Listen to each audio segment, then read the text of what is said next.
If you can hear the sound of my voice, then you're about to watch the LSD podcast React.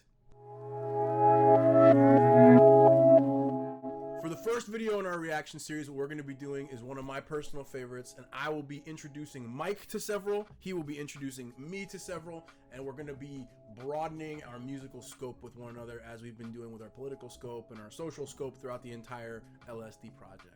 So the first video that we're going to be doing is I'm going to be sharing with Mike a favorite of mine called Classical Gas by Mason Williams. I think I may have heard this one. It's an old epic for sure. But I don't remember, so to me, fun. This is the Lord of the Rings of movie music. Okay, yeah, of I like television music. It's like you've probably heard it in numerous things throughout its history, and you've probably never heard it just on its own either. You know what I mean? It's one of those songs that, like, exactly. If you're from a certain generation, it's an ad to you, or it's like whatever. that Yes song that's at the end of that anime. I don't know what that means. It's the we'll talk about that. That might be another reaction video. That's going to be a reaction video. Well, first, the Yes song that I'm talking about, probably. And then I'll show you the anime. The anime itself. Yeah, it's called. And for a certain generation, that's probably just what they know that song from. Exactly. No, that's the whole thing. And there's people like my uncle's age who were like finger banging chicks in the back of a Camaro to that song or whatever. So that's the cool thing about this stuff is there's there's your uncle's version of there's layers. There's the only people that know it from the anime, and then there's another layer of people that only know it from the funny fail videos where they take the anime context and apply it to funny fail videos. Okay. So that's actually just a whole series by itself. Right on. And it's a song that we both know. All right, so let's just get into this one. First reaction, Classical Gas, Mason Williams, 1968. Okay. This is the live performance. Let's see here. Cue it up. Let me see if I can hear it.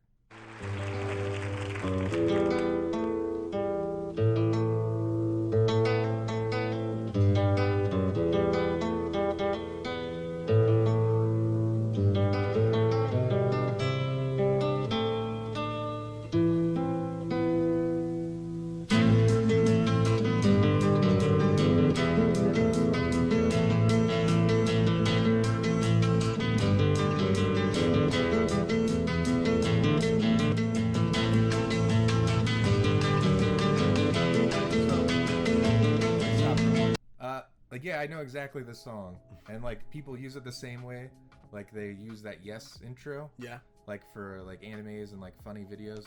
But yeah, you're right. I don't think I've ever heard the whole thing. Well, and being a musician, I bet you're gonna hear parts in it now that you're you may not have even associated to the song, but because it's part of it, used in part and parcel and shit. Yeah. So another thing I want to point out is I like Neil Young a lot, and this is the exact same era. Yes. And it's a totally different time in music where that guy is fucking shredding. Yes. With his fingers. Yes.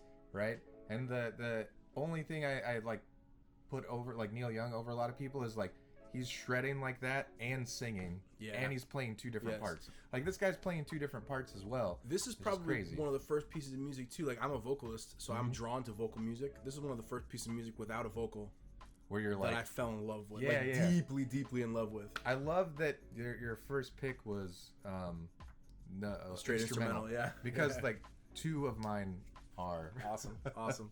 All right, let's get back into this amazing song.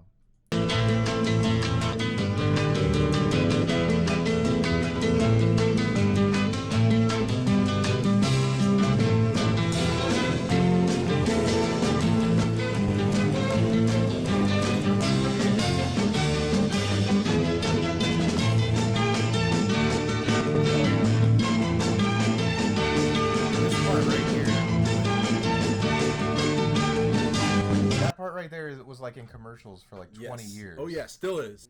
So bank commercials, this was in every bank commercial in the 80s. I remember. And when you take this song as a whole, it's like a musical epic. Yeah, that's the way. It's like the Iliad. It's it's super dramatic and it has these ebbs and flows. And I can totally tell a lot of the guys that I'm going to show you that are instrumentals, they're clearly getting inspiration from this too. Okay, you know, that's awesome. Like you said, the epicness of it. Yeah.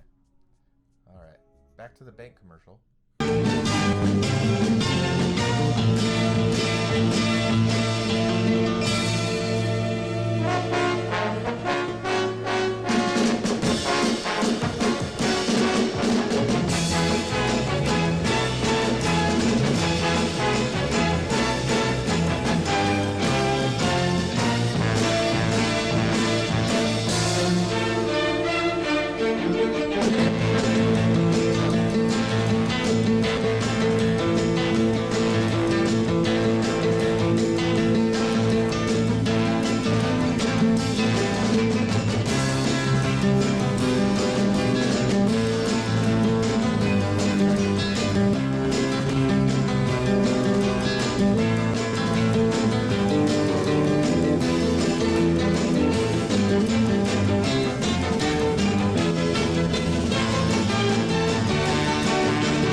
what you mean now. Like, yeah, I definitely heard that song before, but not in its entirety. And like, yeah, like that. The middle is like totally what like 80s advertisements were using. Absolutely. Yeah, and then like the beginning is like.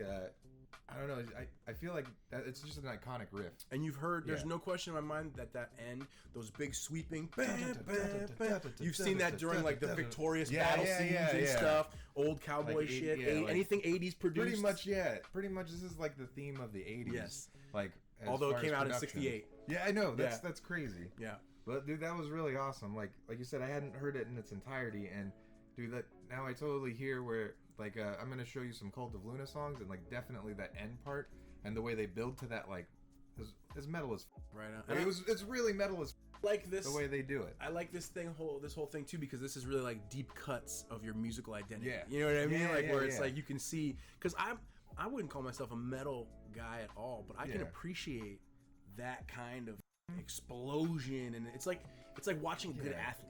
Yeah. You know what I mean? Where it's like, I don't play that sport, but shit, that guy can jump or run or whatever it is. You know what I mean? Exactly. Yeah. And that's what, and so again, maybe we'll talk about this on just like a music episode, but like I've told you before, like when people ask me what type of music I listen to, I'm just like, it's shit.